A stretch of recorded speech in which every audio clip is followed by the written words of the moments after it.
ఎటువంటి షరతులు లేకుండా రైతులకు రుణమాఫీ చేపట్టాలని డిమాండ్ చేస్తూ బీఆర్ఎస్ నాయకులు ధర్నా చేపట్టారు.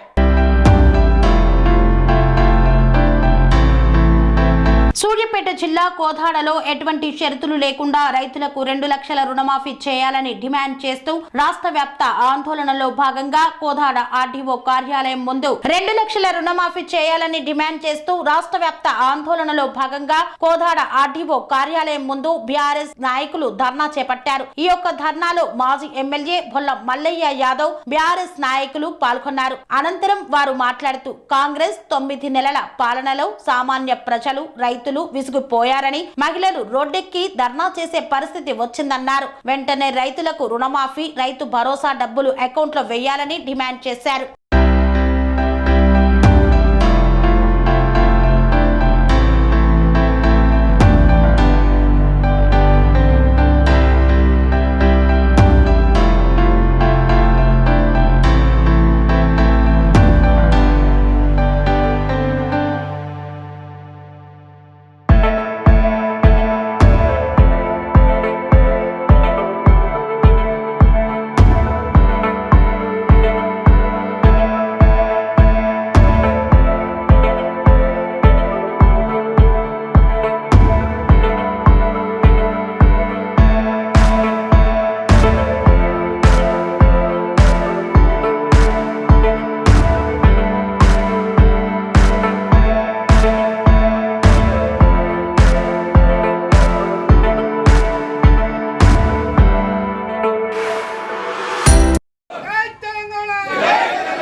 చేసి అధికారంలోకి వచ్చిన రేవంత్ రెడ్డి ప్రభుత్వం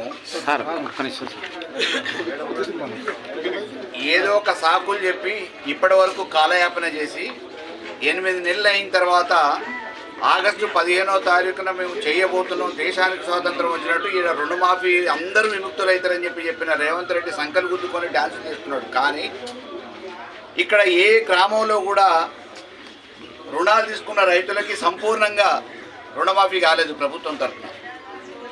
ఆ విషయం అధికారులకు చెప్పినా కానీ పైనుంచి మాకు ఎటువంటి ఉత్తర్వులు లేవు, ఇప్పుడిప్పుడే అందుతున్నాయి కాబట్టి దానికి సంబంధించిన నివేదికలు తయారు చేస్తున్నామని చెప్తున్నారు. కానీ అటు ప్రభుత్వంలో ఉన్న ప్రజాప్రతినిధులు పాలకులు చేసే ప్రకటనలకి ఇక్కడ అమలవుతున్న అధికారుల ద్వారా అమలవుతున్న పనులకి ఎక్కడ పొంతం లేకుండా అయిపోతుంది.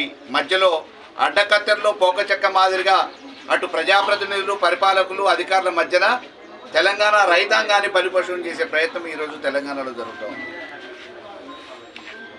రుణమాఫీ చేసినా రాజీనామా చేయమని చెప్పి ప్రతిపక్షాలకు సవాలు విసురుతున్న రేవంత్ రెడ్డి ఆయన మాట తప్పినందుకు ఇవాళ రేవంత్ రెడ్డి పదవి నుంచి వైదొలుగుతాడా, రాజీనామా చేస్తాడా ఆయనే ఆలోచించుకోవాలి. ఈరోజు తెలంగాణ ప్రజలు ముక్త కంఠంతో రుణమాఫీ కాని వాళ్ళందరూ రోడ్ల మీదకి వచ్చి నిరసనలు వ్యక్తం చేయడంతో పాటు లబోదిబోబో అని మొత్తుకుంటున్నారు. ఆయన విదేశీ పర్యటనలు చేస్తున్నాడు, లేకపోతే ఢిల్లీ సమావేశాలు పెట్టుకుంటున్నాడు. ఇక్కడ తెలంగాణ రైతాంగాన్ని కాపాడాల్సిన బాధ్యత ఉన్న, నైతిక బాధ్యత ఉన్న క్యాబినెట్ మంత్రులు కానీ తెలంగాణ ప్రభుత్వం కానీ వెనువెంటనే రుణమాఫీ చేయడానికి కావాల్సిన నిధుల్ని విడుదల చేయాలి. 2 లక్షల రుణాలు తీసుకున్న వాళ్ళందరికీ ఆ రోజు ఏ రకంగానైతే ఎన్నికలలో హామీ ఇచ్చారో మాఫీ చేస్తామని చెప్పి దాని ప్రకారం వెనువెంటనే చేయకపోతే తెలంగాణలో రైతాంగాన్ని ఏకం చేసి ఈ ప్రభుత్వాన్ని స్తంభింపజేయడంతో పాటు గద్దె దింపడానికి సిద్ధమవుతామని చెప్పేసి బీఆర్ఎస్ పార్టీ పక్షాన తెలియజేస్తా ఉన్నాం.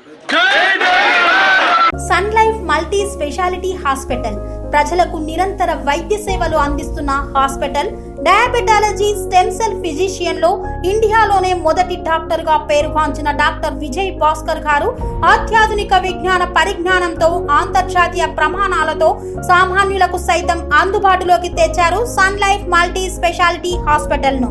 అనుభవజ్ఞులైన వైద్యులతో అన్ని రకాల వైద్య సేవలు, ఆపరేషన్స్, సర్జికల్ ఎమర్జెన్సీలు, ప్లాస్టిక్ సర్జరీలు, చికిత్స అందించనున్నారు. 24 గంటలు అందుబాటులో ఫార్మసీ మరియు అంబులెన్స్ సౌకర్యం కలదు. సంప్రదించండి Sun Life Multi Speciality Hospital, Dammaiguda. Contact number 8121678234 9700971100.